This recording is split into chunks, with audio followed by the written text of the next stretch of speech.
यह कहानी एक ऐसे लड़के की है जो भीड़ में कहीं खो सकता था। एक आम चेहरा, एक साधारण परिवार। उसका नाम था रविंद्र कौशिक। उसका जन्म 11 अप्रैल 1952 को राजस्थान के श्रीगंगानगर में हुआ था। यह शहर भारत पाकिस्तान सीमा के बहुत पास है।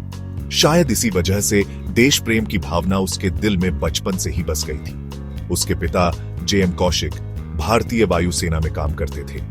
शायद अपने पिता को देखकर ही रविंद्र के मन में देश के लिए कुछ करने का जज्बा पैदा हुआ होगा।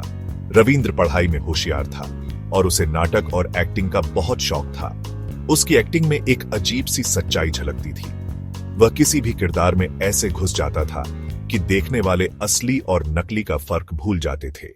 लखनऊ में एक राष्ट्रीय नाट्य समारोह हो रहा था। रविंद्र ने वहां एक ऐसे भारतीय सैनिक का किरदार निभाया जिसे चीनी सेना ने पकड़ लिया था।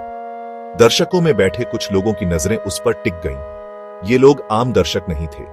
ये भारत की खुफिया agency research and analysis wing के अधिकारी थे। उन्हें रविंद्र में एक ऐसी चिंगारी दिखी जिसकी उन्हें तलाश थी। एक ऐसा कलाकार जो किसी भी किरदार को जी सकता है। रविंद्र के सामने दो रास्ते थे, एक आम जिंदगी जीना या देश के लिए अपनी पहचान, अपना परिवार, अपना सब कुछ दांव पर लगा देना। उसने दूसरा रास्ता चुना। उसने उस चुनौती को स्वीकार किया, यह जानते हुए भी कि यह रास्ता कांटों भरा है। उसे दिल्ली ले जाया गया, जहां उसकी 2 साल की कठिन ट्रेनिंग शुरू हुई। उसे सिर्फ शारीरिक रूप से ही नहीं, बल्कि मानसिक रूप से भी तोड़ा और फिर से जोड़ा गया। रविंद्र कौशिक को अब मरना था ताकि एक नया इंसान जन्म ले सके।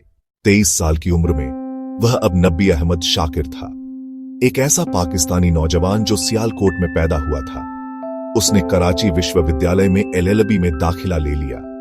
उसका मिशन साफ था, पाकिस्तानी समाज में अपनी जगह बनाना और सेना में भर्ती होना। उसने अपनी नई पहचान को इतनी अच्छी तरह से निभाया कि किसी को भी उस पर शक नहीं हुआ। अपनी लगन और काबिलियत के दम पर वह पाकिस्तानी सेना में कमीशन अधिकारी के रूप में भर्ती हो गया। वह उनकी हर बैठक में शामिल होता, उनकी हर योजना को जानता और उनकी हर कमजोरी को पहचानता था।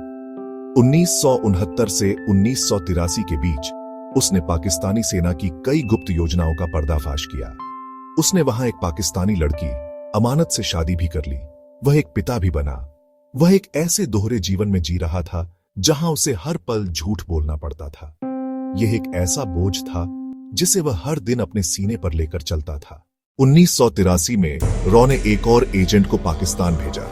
उसका कोड नेम था इनायत मसीह। इनायत मसीह को पाकिस्तानी काउंटर इंटेलिजेंस एजेंसियों ने पकड़ लिया। पूछताछ के दौरान वह टूट गया और सब कुछ उगल दिया। उसने उन्हें भारत के एक टॉप जासूस के बारे में बताया जो पाकिस्तानी सेना में मेजर के पद पर काम कर रहा है। उन्होंने तुरंत नबी अहमद शाकिर को गिरफ्तार कर लिया। रविंद्र को पता था कि अब उसका खेल खत्म हो चुका है। उसे सियालकोट के एक पूछताछ केंद्र में ले जाया गया, जहां उसे भयानक यातनाएं दी गई। 2 साल तक यातनाएं सहने के बाद भी उसने अपना मुंह नहीं खोला। उसने सारे राज अपने सीने में दफन कर लिए। 1985 में उसे मौत की सजा सुनाई गई, जिसे बाद में उम्र कैद में बदल दिया गया। वह एक छोटी सी अंधेरी कोठरी में अकेला पड़ा रहता था, अपने देश और अपने परिवार को याद करता हुआ। अपने त्याग और बहादुरी के लिए रविंद्र कौशिक को रॉ द्वारा ब्लैक टाइगर का खिताब दिया गया था। यह नाम उसे तत्कालीन प्रधानमंत्री इंदिरा गांधी ने दिया था। यह नाम उसकी हिम्मत, उसकी चालाकी और उसके बेखौफ अंदाज को सलाम था। जेल की कठोर परिस्थितियों के कारण रविंद्र का स्वास्थ्य बिगड़ता गया। उसे टीबी और दिल की बीमारी हो गई। 16 साल तक जेल में सड़ने के बाद नवंबर 2001 में पाकिस्तान की मियां वाली जेल में ब्लैक टाइगर ने अपनी आखिरी सांस ली। वह गुमनामी में मर गया, अपने देश से हजारों मील दूर। वह कभी अपने वतन वापस नहीं लौट सका। आज भी रविंद्र कौशिक की कहानी बहुत से लोगों को प्रेरित करती है। वह भारत के सबसे महान जासूस माने जाते हैं। रविंद्र कौशिक की कहानी हमें यह सिखाती है कि देश के असली हीरो वो होते हैं जो चुपचाप अंधेरे में रहकर देश की रक्षा करते हैं।